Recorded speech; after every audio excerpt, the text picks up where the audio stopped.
जसीपुर। न सहाला अभी बानी कमजोर की चौकी पजोर पड़ता की जुबाना पजोर पड़ता। ए राजा दर्द उठे पोरे पोर की चौकी पजोर पड़ता की जुबाना पजोर पड़ता।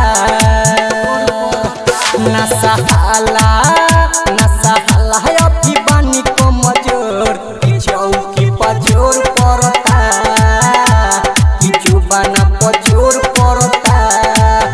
सनहिया रिकॉर्डिंग स्टूडियो कटसा रंजे जसीपुर।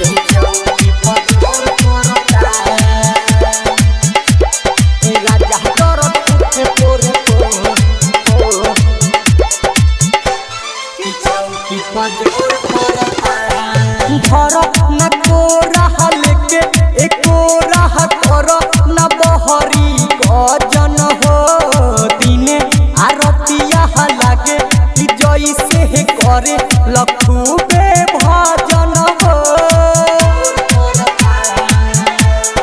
हाँ धर न को रहा लेके एको रहा कर न बहरी गजन हो दिने आरतिया लागे जैसे करे लखूबे भजन हो। कहेला कि लागे लुबे जोर की चौकी पजोर पड़ता की जुबाना पजोर पड़ता। अरे उठता दर्द पोरे पोर की चौकी पजोर पड़ता की जगह पजोर पड़ता। सनहिया रिकॉर्डिंग स्टूडियो कटसा रंजे दर्द उठे पोरे पोर